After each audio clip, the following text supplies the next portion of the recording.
Good evening, viewers! Today we're going to dive into Lawrence Kohlberg theory of moral development. According to Kohlberg, individuals progress through a series of stages as they develop morally. So first, let's introduce Lawrence Kohlberg. Lawrence Kohlberg, siya ay pinanganak noong 1927 at lumaki sa New York. Sa edad na 59 years old, siya ay binawian ng buhay noong January 27, 1987. Isa rin siya sa Professor of Education and Social Psychology sa Harvard noong 1968. Bukod sa pagiging profesor, nakagawa din siya ng mga libro na kung saan ginagamit at nakilala sa buong mundo. Ang mga librong iyon ay umiikot lamang sa topic na moral development and reasoning. Throughout his career, Kohlberg made significant contributions to the study of moral development and reasoning. His theory of moral development, which suggests that individuals process through a series of stages as they develop their understanding of morality and ethical reasoning, is widely used and taught around the world. Kohlberg's work has been influential in the fields of psychology, education, and philosophy, and his books and research continue to shape our understanding of moral reasoning and development. In this report, we will explore the life and work of Lawrence Kohlberg, examining his theories and contributions to the field of psychology. Moral development is a theory that focuses on how children develop morality and moral reasoning. Kapag sinabi nating morality, ito yung pagkakaroon ng mabuting asal, mabuting ugali, ganun. Kapag naman sinabi na moral reasoning, dito na pumapasok kung paano tayo mag-isip, kung paano mag-isip yung bata sa tama o sa mali, o ano ba ang dapat niyang gawin, yung tama ba? O ano bang dapat niyang sundin, yung mali ba? Ganon. Kumbaga, pag sinabing moral reasoning, dito na papasok kung ano yung susundin, yung tama ba or yung mali. The theory also suggests that moral development occurs in a series of 6 stages.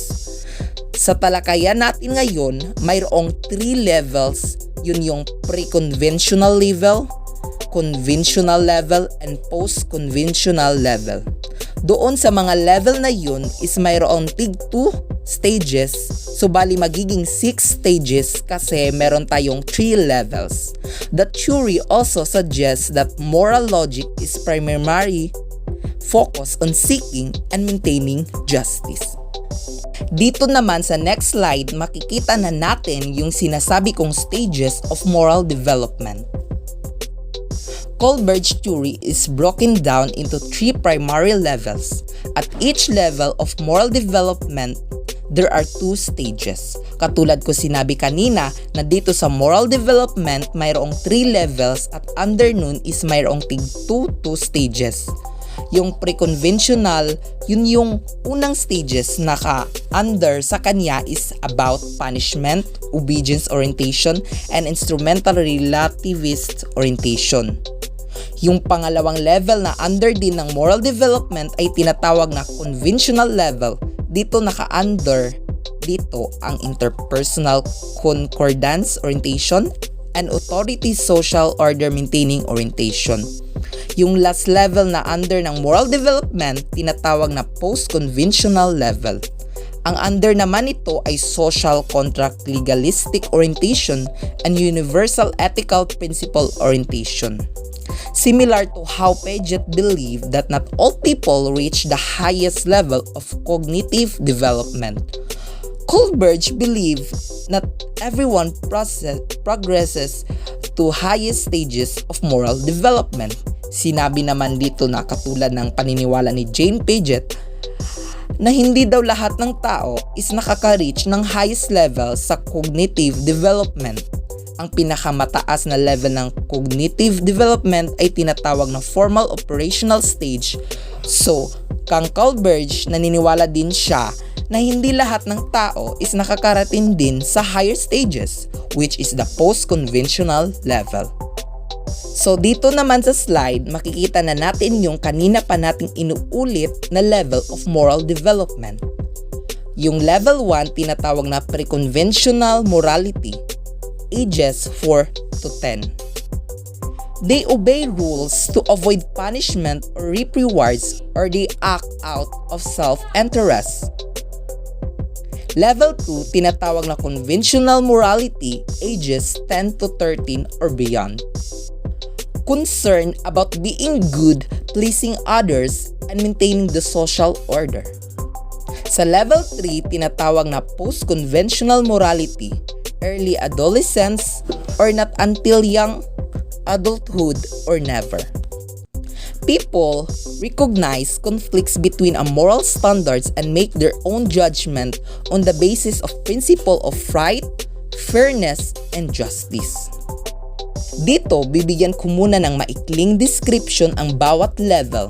Sa level 1, which is pre-conventional morality, usually occurs in early childhood development. Kadalasan dito, sumusunod yung bata kasi takot siyang maparusahan, kaya ang ending is magiging masunurin siya.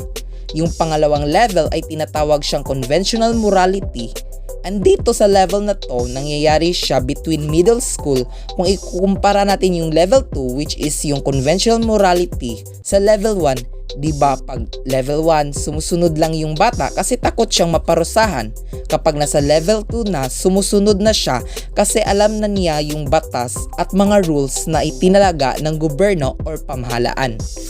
Yung last level naman, which is yung post-conventional morality, nangyayari siya between college years.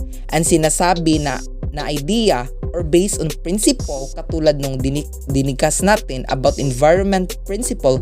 Kapag sinabing principle, nangunguhulugan ito ng kung ano yung tama, kung ano yung mali, ganun. Pre-conventional morality is the first level of Lawrence Kohlberg's theory of moral development, in which individuals make moral judgments based on self-interest and the avoidance of punishment. The focus of pre-conventional morality is on the individual's own needs and desires, rather than considering the needs or perspective of others. Stage 1. Obedience and punishment. In this stage, individuals make moral decisions based on avoiding punishment.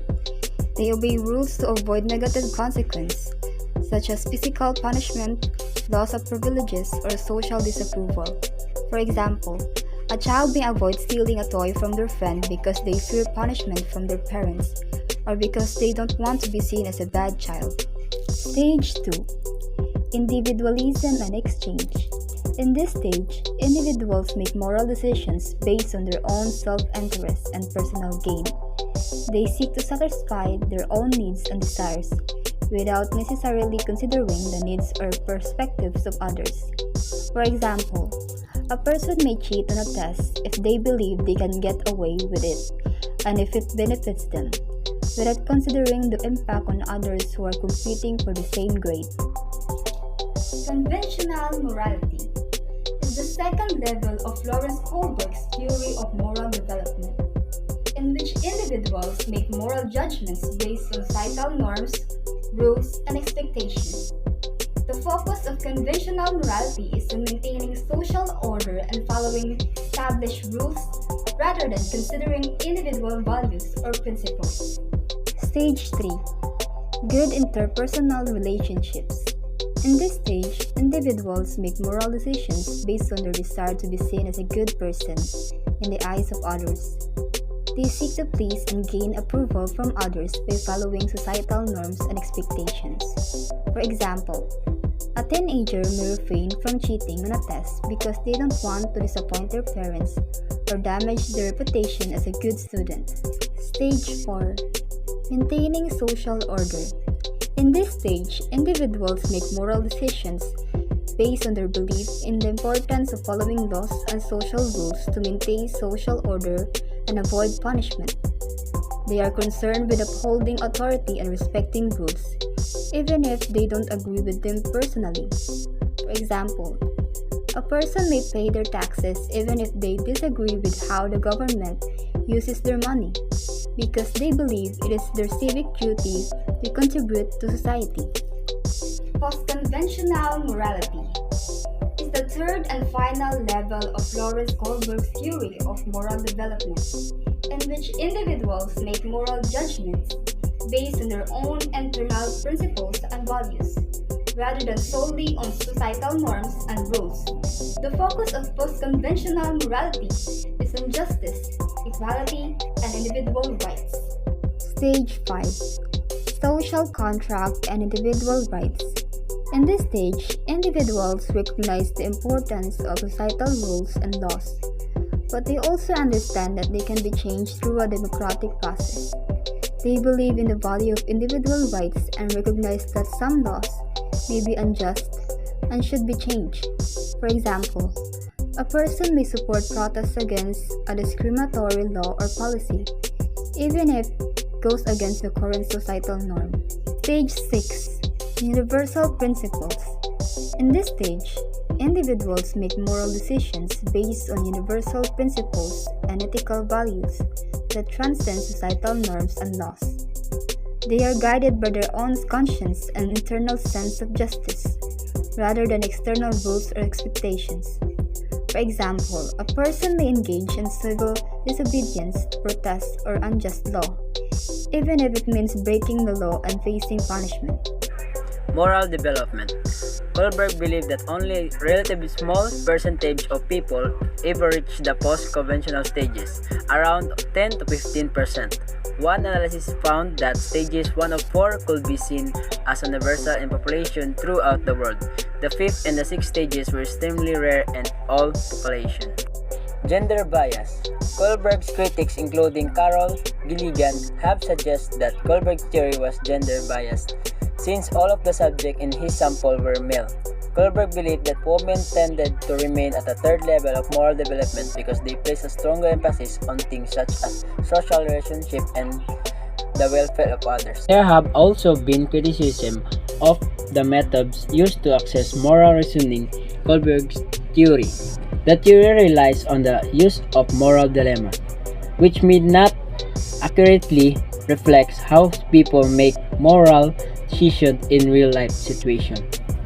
Critics have also suggested that the scoring system used to categorize individuals into different stages may be overly simplistic and not capture to the complexity of the moral reasoning.